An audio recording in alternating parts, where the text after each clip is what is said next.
Hola, ¿qué tal? Buenas noches. Estamos en Contralínea, periodismo de investigación a través de netchannel.tv. Y bueno, como habíamos comentado programas atrás, cada vez son más constantes y más fuertes las agresiones que hay contra los periodistas y los trabajadores en los medios de comunicación. Y hoy nos acompañan dos periodistas que nos van a hablar de cómo ha ido evolucionando y lo preocupante que es para el gremio que esto esté ocurriendo. Nos acompaña el periodista Jorge Meléndez. Buenas noches. Gracias, buenas noches. Y Judith Calderón. Buenas noches. Judith Calderón actualmente es la presidenta de la Casa de los Derechos Periodistas, quien nos va a comentar lo que está haciendo esta asociación en beneficio y protección de nuestros compañeros. Pero me gustaría comenzar con el maestro Jorge Meléndez para que nos hable un poco de, hace unos días, el 30 de mayo, se conmemoró el aniversario luctuoso del asesinato de Manuel Buendía, y me gustaría que nos recordara un poquito esta escena, cómo se vivió y cómo ha ido evolucionando esta agresión contra nuestros colegas. Bueno, muy rápidamente, al compañero Manuel Buendía Telles Girón lo asesinaron saliendo de su despacho en la Avenida Insurgentes. Él tenía un despacho que llamaba La Mía, Mexican Intelligence Agency, como parodia a la CIA. Hay que recordar que él descubrió a varios agentes de la CIA, dónde estaban, qué hacían, qué trabajaban, etc. Entonces él, como buen sardónico, dijo, pues yo le pongo en mi despacho La Mía, desde ahí hacía sus columnas. Entonces salía de su despacho, le levantan la gabardina, era una época de lluvias como ahora, y le dan 5 balazos. Fue muy extraño que llegaran casi instantáneamente personajes de la Dirección Federal de Seguridad, donde estaba José Antonio Zorrilla Pérez, que por cierto era compadre de Buendía, y hacen ahí toda la pantomima, porque no es investigación, y dicen, pues, lo mataron X o Z, un tipo que le decían el chocorrol, aparentemente. Y nosotros empezamos a investigar, un grupo de compañeros, empezaron algunos, y al final de cuentas Rogelio Hernández y yo terminamos investigando esto, y descubrimos que pues la propia Dirección Federal de Seguridad había mandado matar a Buendía. ¿Por qué? Seguramente porque Buendía empezaba a publicar cosas del narcotráfico, y Buendía había descubierto que el señor Miguel de la Madrid se había robado varios millones de dólares, cuestión que también se replicó en la prensa de los Estados Unidos. Entonces meten a la cárcel a José Antonio Zorrilla Pérez, pero en realidad quienes lo asesinaron, yo tengo esa hipótesis todavía porque no la puedo comprobar, venían de más arriba, y entonces el presidente era Miguel de la Madrid, como digo, y el secretario de Gobernación, el señor Manuel Bartlett Díaz. Total, meten a la cárcel a Buendía, y nosotros ya hacíamos algunas protestas desde antes de la época de Salinas por los periodistas asesinados, que por cierto se iban duplicando sexenio tras sexenio, hasta que llegó al límite con Miguel de la Madrid y luego empezó a descender un poco. Y está considerado Buendía el primer víctima mártir del narcotráfico mexicano. ¿Por qué? Porque él tenía una investigación sobre el narcotráfico en México. Incluso nosotros fuimos a Veracruz, porque mataron 2 días después a un periodista, Juárez Vázquez, en Veracruz. Fuimos a Veracruz y nos recibió la Sonora Matancera, que no era un conjunto musical, que había un conjunto musical de aquellos años que se llamaba, sino eran unos sicarios. Y entonces el asesinato de Buendía está implicado en una operación de Estados Unidos que se llamó Irán Contras, ¿no? En donde un señor Oliver North, del ejército estadounidense, enviaba drogas a Veracruz y armas. Las drogas iban para la parte del sur y las armas para la contra nicaragüense. Y recibían en Veracruz drogas que enviaban a Estados Unidos que vendían allá. Entonces incluso Oliver North fue castigado en Estados Unidos. Agarran al señor Zorrilla Pérez después de algún tiempo, lo meten en la cárcel y desde entonces nosotros hacemos un acto en el Monumento a Zarco, que está en la calle de Soto con la avenida Hidalgo, para protestar por esa muerte y después por todas las muertes. Empezaron a descender los asesinatos a periodistas y nuevamente han crecido exponencialmente. Ya se refiere a eso Judith Calderón, pero de los asesinatos que hay recientes, no hay un solo detenido, una sola investigación seria y obviamente un cuidado para muchos compañeros que están en peligro. Hay dos elementos que menciona en torno al asesinato de Manuel Buendía que vemos en la actualidad que también están en la escena de los crímenes de algunos colegas, que son narcotráfico y poder, Estado. ¿Cuál Así sería es. su evaluación? La evaluación es la misma que hicimos con Buendía. La gran generalidad de periodistas asesinados no son por el narcotráfico, porque eso se ha insistido. Es que los narcos matan aquí. No digo que no, pero los reportes de artículo 19, de CENCOS, de la Casa de los Periodistas y de muchas otras agrupaciones son que la mayoría de las agresiones a periodistas son por las autoridades. Y uno podría decir, bueno, pero pues el narco también puede matar, que lo hace. Sí, pero el narco tiene a sus vasallos. Y los vasallos son policía municipal, policía estatal, policía federal, ejército, marina y hasta gobernadores, como acaba de demostrar Humberto Paget en su libro sobre Tamaulipas. Es decir, el narco es un poder que está imbricado con el poder político y que muchas veces lo supedita. En estas elecciones que acaban de ocurrir, no lo digo yo, lo dice hasta un defraudador del IFE, el señor Luis Carlos Ugalde. ¿Por qué defraudador? Porque él le dio el triunfo a Calderón sin que le tuviera que hacerlo. Bueno, este defraudador dice que en las elecciones se manejan más de 2,000 millones de dólares extra de lo que circula en el país. ¿De dónde salen 2,000 millones de dólares? Pues el único que los tiene es el narco. Pues sin duda Manuel Buendía fue un periodista incómodo para los Totalmente que estaban incómodo en el poder hace 32 años, como lo han sido los colegas asesinados en los últimos años. Vamos a hacer un corte y regresamos para hablar con Judith Calderón, presidenta de la Casa de los Derechos de los Periodistas, quien nos va a hablar del balance que hay en cifras y en apoyos en los últimos meses.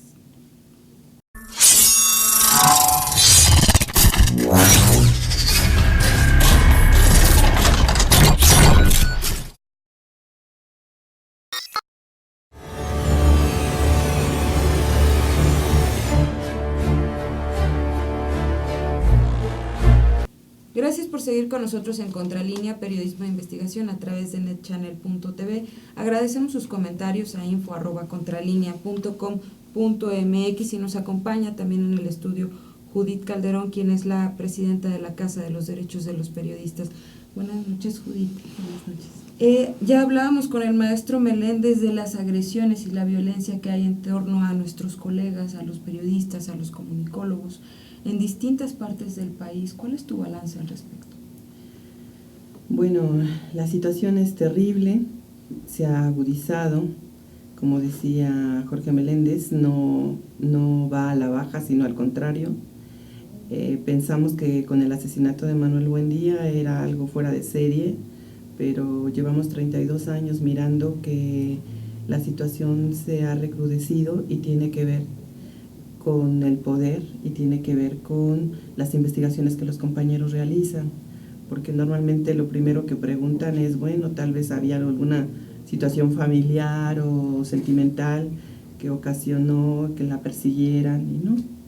Nosotros siempre hemos planteado que lo primero que hay que preguntar es qué estaba investigando el periodista, qué datos tenía, porque en el caso de Buendía, él había encontrado una relación entre entre el gobierno y el narcotráfico, era algo que estaba documentando, y también dicen que había un expediente que se llamaba Besitos Calientes, en donde se hablaba de la homosexualidad de funcionarios.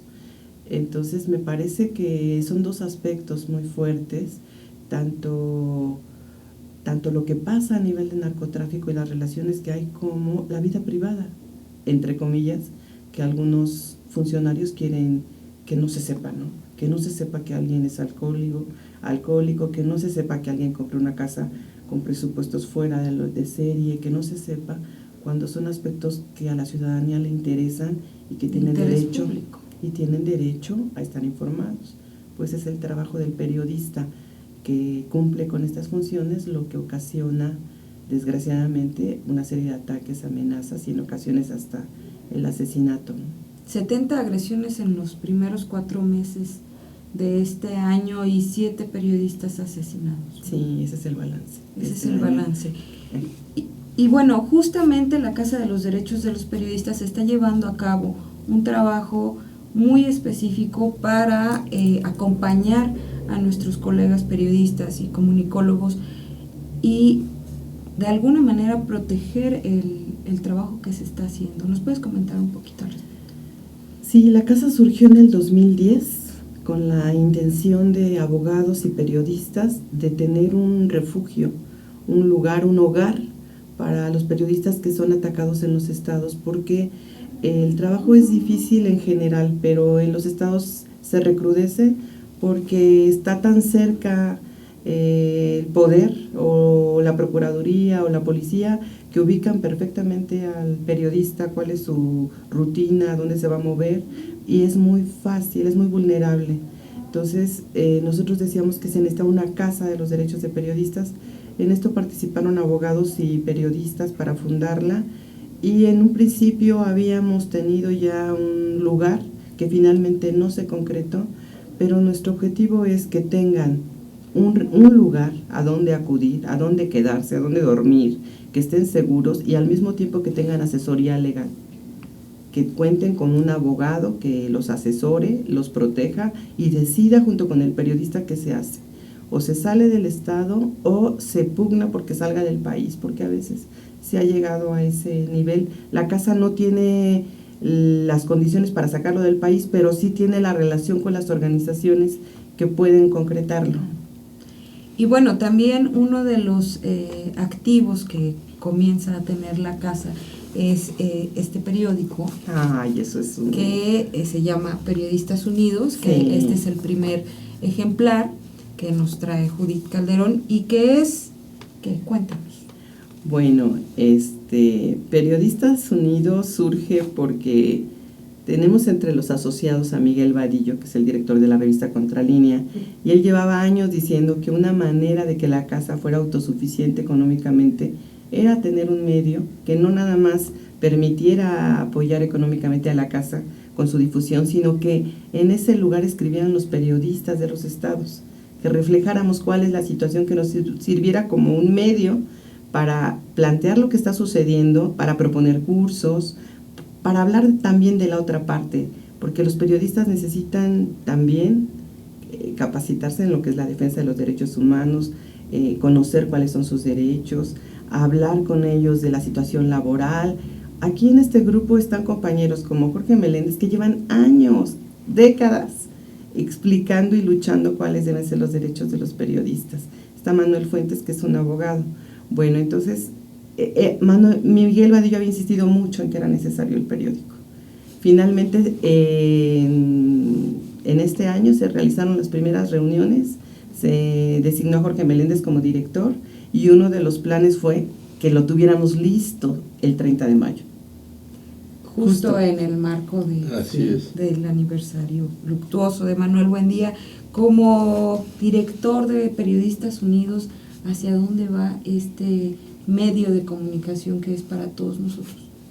Bueno, va principalmente para los periodistas, pero dijimos el día de la reunión anual, ya parecemos que vamos a la Meca, pero no es así, tenemos otros propósitos, que los periodistas sin el acompañamiento de los ciudadanos no existen. Entonces el periodista tiene que ser responsable, que es un trabajador más, que tiene ciertos privilegios, pero tiene muchos peligros, y que solamente con la sociedad ligado puede hacer su trabajo. Es decir, un periodista que está en su cubículo, pues, qué bien que esté ahí, felicidades, pero no es el que está metido averiguando las cosas. Ahora que Judith hablaba de esto, yo recuerdo una frase de Manuel Buendía. Él decía que en lo que se llamaba la provincia mexicana o los estados que no son la capital, las calles son más estrechas. ¿Qué decía con esta frase Manuel Buendía? Que yo puedo sacar una nota mañana diciendo que es un inepto, como lo ha hecho Enrique Peña Nieto, y tengo que decir por qué es un inepto, y a lo mejor no lo vuelvo a ver en mi vida. Pero si un periodista dice que es inepto, por decirlo menos un presidente municipal, se lo encuentra el otro día y el presidente municipal lo puede golpear o mandarlo a matar. Eso por un lado. Y por otro lado, ahora que hablaste tú, igual que Judy, de algunas cosas, bueno, a un presidente, la señora Carmen Aristegui lo acusó de ser alcohólico. Acabamos de ver en Quintana Roo que ya chocó hasta una camioneta blindada. Iba sobrio o borracho. Eso no se dice. A lo mejor iba pasado de copas como es su costumbre. Entonces, el periodista tiene que hacer todas las preguntas y las más irresponsables, siempre y cuando éstas tengan un sustento. Y, por tanto, el poder político, como nos está representando, tiene que contestarlas. No se vale decir, no, esta no la contesto porque no quiero, como ha dicho el señor Calderón, ¿no? Vemos en el reciente libro de Álvaro Delgado, El Amaciato, cómo Calderón al final de su gobierno hace un decreto muy bonito para ponerle escolta a su mujer, vehículos, etcétera, etcétera, y la lanza a la presidencia de la República. Es decir, con el dinero nuestro, no está por el PAN, no le da dinero el PAN para su campaña, sino es dinero de nosotros. Claro. Eso no se hace ni en Nepal, ni en Myanmar, mucho menos en Canadá y en Estados Unidos, que tenemos un tratado. Por lo tanto, hay que hablar de estas cosas. Y el periódico lo que quiere, finalizando, es ser un vínculo entre la sociedad y los periodistas. Escribirán básicamente periodistas de sus problemas, de sus necesidades, de sus socios, de su cultura, de todo. Pero también, sí, pero también la sociedad puede mandar lo que quiera y decir, pues yo estoy en contra de ustedes por tal. El periódico está abierto a cualquier crítica.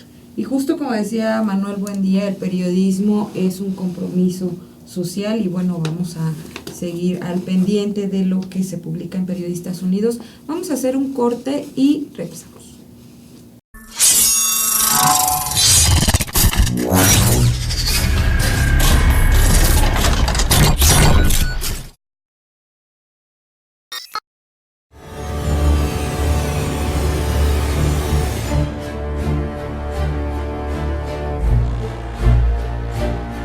Gracias por seguir con nosotros en Contralínea, periodismo de investigación a través de netchannel.tv. Estamos con los periodistas Jorge Meléndez y Judith Calderón, quienes nos han ido hablando de lo que ocurre con el periodismo o los periodistas en el país, las agresiones, la violencia, un nuevo medio de información para los periodistas y para la sociedad. Estamos también a punto de concluir nuestro programa y me gustaría que, y si nos fuéramos a las conclusiones, es un tema que está en la mira de muchas organizaciones de la sociedad. México se ha convertido en uno de los países más peligrosos para ejercer este oficio y hay diversas recomendaciones. ¿Qué pasa con los mecanismos de protección que se han generado en la Secretaría de Gobernación y que proveen de protección a algunos periodistas?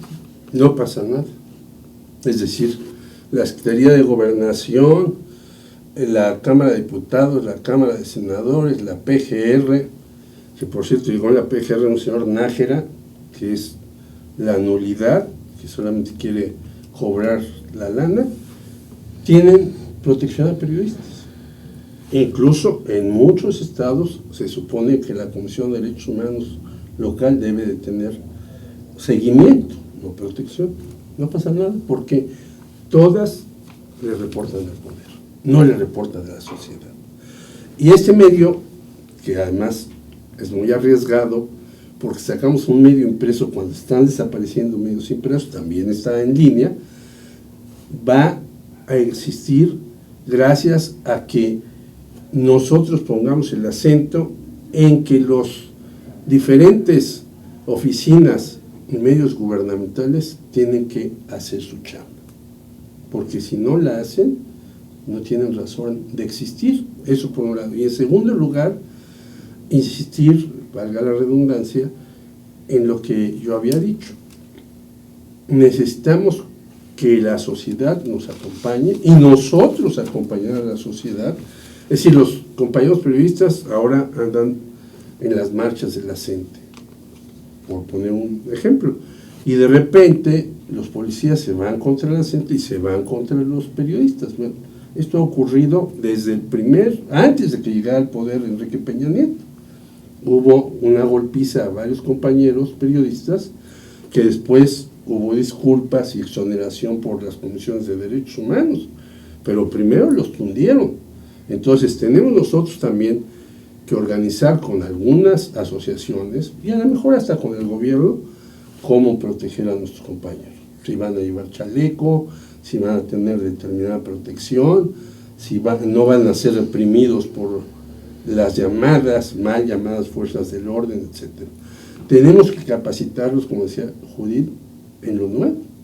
Yo soy casi un analfabeta en la computación, pues tengo que aprender más, tengo que aprender a hacer una serie de cosas. Y hay otros compañeros que también tienen problemas. Tenemos que ir adelante para relacionarnos también con los organismos internacionales de defensa de los periodistas. Claro. Ahora hay una representación mexicana en la FELAP. Yo no estoy muy de acuerdo quienes están ahí. Bueno, hay que ir, hay que tocar la puerta y ver cómo nos podemos relacionar con esa organización. Hay otra organización, en la Organización Internacional de Periodistas, hay que ir también. Y vamos a vincularnos y presentar nuestro panorama tal cual es. Incluso diciendo, pues hay una bola de señores que se supone que son periodistas y no lo son. Yo recuerdo que cuando fui a hacer una nota en Chiapas, llegué a ver a un señor que era director de una publicación y tenía un letrero maravilloso que decía: el periódico no se vende, pero el director sí. Por lo tanto, no podemos aceptar que haya periodistas de ese calado. Claro. Tenemos que exigirle al periodista que sea periodista verdadero y que haga de su oficio una profesión. Claro. Judith, como presidenta de la Casa, ¿cuál es tu evaluación de lo que está pasando en el mecanismo de protección para periodistas y defensores de derechos humanos? Se han dictado medidas cautelares a favor de algunos colegas, y esto por las recomendaciones que se han hecho a través de organismos internacionales. Pero ¿han sido suficientes? ¿Son suficientes? No han sido suficientes. Hay compañeros que ni siquiera quieren acudir a ellos porque dicen: yo voy a dar la declaración aquí en la Ciudad de México y se va a enterar el gobernador de Veracruz y la represión es muy fuerte. Entonces ellos sienten que están en un grave riesgo. Eso es uno. Los otros, a los que sí les han dado medidas, siguen cometiendo delitos. En la revista Contralínea volvieron a entrar, hubo robos, allanamiento, continúan las amenazas y han tenido que acudir a organismos internacionales porque consideran que no se ha hecho justicia. El problema de la violencia y de los asesinatos es que no hay castigo, no hay investigación, queda impune. Y es eso lo que hace que se sigan reproduciendo los atentados, los asesinatos. Mientras no haya una investigación a fondo, mientras no se castigue a los culpables y prevalezca la impunidad, el problema sigue. ¿Qué tendría que hacer el mecanismo para ser efectivo? Primero, que esté integrado por personas que les interese y que sepan como qué pasa con los periodistas.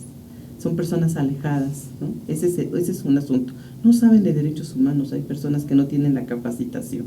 Y lo otro es que si no se rompe esa condición de que para que yo te proteja como mecanismo o demos medidas cautelares, tienes que iniciar la investigación y dar todos los datos de cómo ocurrió en Veracruz o cómo ocurrió en Oaxaca, pues es una traba para los compañeros. Entonces, por un lado está el dinero y por otro lado están ellos abandonados a la deriva con un grave riesgo. Claro, que justamente veníamos comentando antes de comenzar el programa que Oaxaca se ha convertido en el principal lugar donde se han cometido agresiones contra periodistas y le sigue Veracruz, ¿no? O sea, ahí hay un... Sí, bueno, Veracruz es terrible, pero de acuerdo con las estadísticas, Oaxaca es un lugar de riesgo, pero está Oaxaca, está Tamaulipas, está Sinaloa, Guerrero, son varios estados, Chihuahua, dentro de los que tienen mayor riesgo los compañeros. Pues ahora sí estamos a punto de concluir con nuestro programa. Quiero agradecer a ambos que nos hayan acompañado y a usted que nos ha acompañado como cada martes a las 8 de la noche. Un último comentario para concluir. Un último comentario. Como el periodista tiene que estar informándose a cada momento, acabo de leer a un columnista que el señor Javier Duarte de Veracruz tiene impunidad total para hacer lo que le da la gana, porque puso 2,000 millones de pesos para la campaña de Enrique Peña Nieto. ¿Será verdad esto? Yo lo estoy creyendo, porque no es posible que un señor defraude, haga empresas fantasmas, tenga el mayor número de periodistas asesinados en su país, el mayor número que no podemos revelar de periodistas que se han ido de Veracruz porque no pueden estar, etcétera, y siga tan campante. Y el PRI no le toca ni con el pétalo de una rosa o de un libro, que sería bueno para ver si se le pega algo, pero está ahí. Entonces nosotros tenemos que investigar eso y culpar no solamente a Duarte, sino también a Peña Nieto por solaparlo. Vamos a seguir esa línea de investigación. Vamos a seguirla, desde luego. Judith, un último comentario. Bueno, uno de los objetivos de esta asociación es que tengamos una casa donde los periodistas estén a salvo, que no se conozca el domicilio, que tengan asesoría legal, psicológica y atención. Eso parece que ya se va a concretar, es después de 6 años, y tengo que darle las gracias a Omar Raúl Martínez, que fue nuestro primer presidente y que por desgracia falleció el 3 de mayo después de una lucha contra el cáncer, que no se pudo terminar en buenos términos. Y también le quiero agradecer a los asociados, y quiero que sepan quiénes han estado: Amado Avendaño, Miguel Vadillo, Manuel Fuentes, Sara Lovera, Jorge Meléndez, José Reveles y bueno, Rogelio Hernández, y han estado otros que ahora no nos acompañan, pero participó Balbina Flores, David Peña, Amalia Rivera de la Cabada, Erendira Cruz Villegas, la doctora Perla Gómez, estuvieron en algún momento en el trabajo de la casa, aparte de otras compañeras. Entonces creo que esto que nosotros estamos es darle seguimiento nada más a la lucha que durante años han dado nuestros compañeros en diferentes tribunas. Pues y ojalá. Judith Calderón, Claro. que no se menciona a sí mismo y debe de hacerlo. Sí. Ojalá y pronto veamos ese propósito de la Casa de los Derechos de los Periodistas concluido. Creo que sí es un espacio que es necesario. Hemos platicado con muchos colegas que lo necesitan y que viven casi a punta de pistola. Muchas felicidades por este esfuerzo, Judith, y muchas gracias por habernos acompañado. Nos vemos el próximo martes a las 8 de la noche.